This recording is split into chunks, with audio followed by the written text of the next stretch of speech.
Dulunya dianggap gulma, nyatanya sayuran ini memiliki manfaat yang luar biasa, yaitu mampu menstabilkan kadar gula darah hingga mencegah osteoporosis. Dulunya, genjer memang sempat terkenal dengan makanan rakyat kelas bawah pada era 1930-an hingga masa kemerdekaan. Ketidakmampuan untuk membeli lauk makan dan yang tersedia hanyalah genjer, sehingga menjadikan genjer sebagai lauk penggantinya. Namun kini pamor genjer mulai berubah, bak memenangkan kompetisi. Kini genjer hadir di banyak meja makan. Tak hanya itu, kini genjer juga masuk dalam menu beberapa restoran mewah maupun restoran keluarga. Bagian yang biasa dimasak adalah daun genjer. Biasanya dimasak sebagai tumisan ataupun sebagai campuran pada gado-gado atau pecel. Ada pula yang dimanfaatkan sebagai pengganti manfaat kangkung. Genjer memiliki tekstur yang unik dan lembut, tetapi di bagian pucuknya sedikit renyah. Meskipun sayur genjer memiliki rasa yang sedikit pahit, namun masih banyak orang yang menyukainya. Tapi tenang, pahitnya tak sepahit pare. Rasa pahitnya pun dapat dikelola dengan proses pengolahan yang baik. Genjer adalah sejenis tumbuhan sayur yang banyak ditemukan di perairan dangkal seperti sawah dan rawa. Genjer dapat tumbuh hingga mencapai ketinggian sekitar setengah meter dengan tangkainya panjang dan berongga. Jika Anda ingin membudidayakan genjer dapat diperbanyak secara vegetatif dan dapat menanamnya pula dengan menggunakan biji. Berdasarkan sejarahnya, genjer berasal dari Amerika tropis, yaitu Amerika Tengah dan Amerika Selatan. Tanaman ini masuk ke Indonesia dibawa oleh bangsa Portugis dan Belanda sebagai tanaman hias. Biasanya ditemukan bersama dengan tanaman eceng gondok.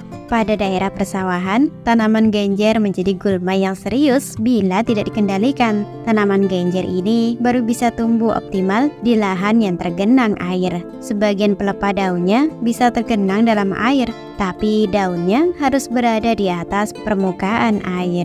Nah, itu kenapa tanaman genjer ini harus dibudidayakan di lahan yang tergenang air minimal sedalam 20 cm. Tanpa genangan air, tanaman tak mungkin hidup.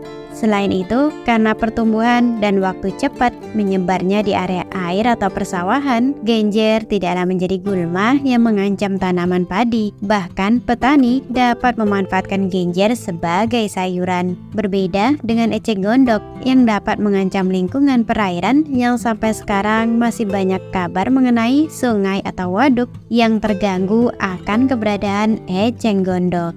Genjer yang menjadi gulma padi akan hilang ketika pohonnya tumbuh dengan rapat, hingga panen genjer bisa dilakukan bersamaan dengan penyiangan padi. Usut punya usut, ternyata sayur genjer memiliki kandungan gizi yang tidak kalah tinggi dengan jenis sayuran hijau lainnya, seperti dapat membantu menambah energi, dapat menambah selera makan, dapat mencegah sel kanker, dan dapat mengurangi resiko penyakit jantung, serta masih banyak lagi. Namun, konsumsi secukupnya saja, jangan berlebihan. Penasaran dengan budidaya genjer? Berikut ini tips budidaya genjer versi Agrotech.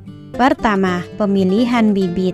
Untuk menyiapkan bibit genjer, Anda tidak perlu membeli bibitnya, karena Anda bisa mencari anakan genjer yang tumbuh secara liar di alam bebas. Anda bisa mencabut anakan genjer secara utuh dengan akarnya agar bisa tumbuh dengan baik. Pemilihan tersebut harus Anda teliti. Tanaman tidak boleh ada daun yang rusak dan terhindar dari cacat atau penyakit agar hasil yang didapatkan maksimal.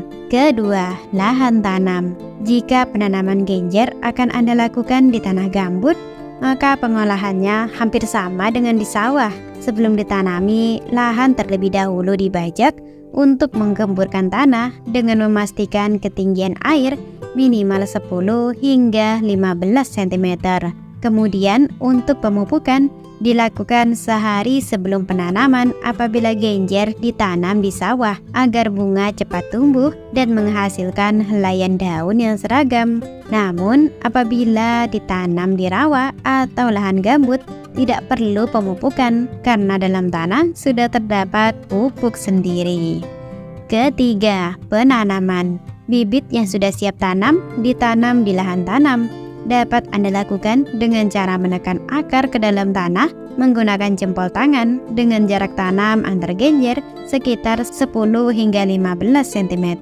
Penanaman yang baik dilakukan pada sore hari ketika matahari telah redup sehingga mengurangi penguapan dan genjer tidak layu. Keempat, perawatan tanaman. Perawatan tanaman genjer sangatlah mudah. Hanya memberi pupuk kandang atau pupuk kompos setelah genjer berusia sekitar 20 hari dengan cara ditebar menyeluruh. Anda bisa membuat sistem pengairan dengan tujuan agar tidak sampai menenggelamkan tanaman genjer.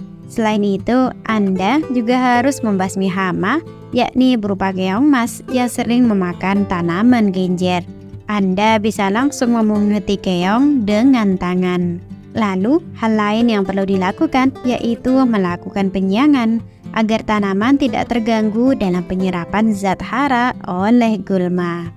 Kelima, panen dan pasca panen. Proses pemanenan tanaman genjer sebaiknya dilakukan sebelum usianya terlalu tua. Pasalnya rasanya akan lebih enak pada saat usia tanaman masih muda. Panen sendiri dilakukan pada saat tanaman sudah mencapai umur sekitar 2 hingga 3 bulan dengan cara memetik bagian tangkai bunga dan bunganya atau mengambil bagian batang herba serta daunnya. Pada saat usianya tanggung dapat ditandai dengan warna daunnya masih hijau muda.